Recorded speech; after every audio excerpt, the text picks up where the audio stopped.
अभी हाल ही में matrimonial cases में डीएनए टेस्टिंग को लेते हुए सुप्रीम कोर्ट ने 2 जजमेंट दिए और दोनों ही अलग अलग। आइए देखते हैं इन दोनों में कंफ्यूजन क्या है। पहला जजमेंट जो दिया था वो दिया था कि यदि शादी के दौरान पत्नी पति के अलावा किसी अन्य व्यक्ति से गर्भवती हो जाती है, उसके बच्चे को जन्म देती है, तो भी उस स्थिति के अंदर उस बच्चे का पिता उसका पति ही रहेगा और ऐसे में डीएनए टेस्टिंग की इजाजत नहीं दी जाएगी। लेकिन दूसरी ओर एक और केस के अंदर जहां पति को यह शक था कि उसकी पत्नी किसी अन्य व्यक्ति से गर्भवती है और ये बच्चा किसी और का है, उसके अंदर सुप्रीम कोर्ट ने डीएनए टेस्टिंग की परमिशन दे दी।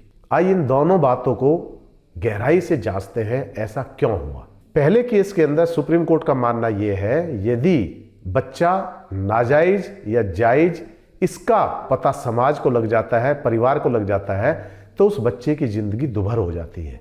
इसलिए पता होते हुए भी इस बात के लिए सुप्रीम कोर्ट ने इजाजत नहीं दी कि डीएनए टेस्टिंग से यह पता लगाए कि यह बच्चा उसका है या नहीं है। लेकिन दूसरे केस के अंदर जहां पर पति के आरोप थे कि उसकी पत्नी चरित्रहीन है और एडल्ट्री के अंदर है, इसलिए इस चीज को चेक करने के लिए कि यह बच्चा उसका है या नहीं है, जिससे कि एडल्ट्री को साबित होना था, इसलिए सुप्रीम कोर्ट ने डीएनए की परमिशन दे दी, क्योंकि पति ने इसी को आधार बनाकर तलाक का केस फाइल किया था।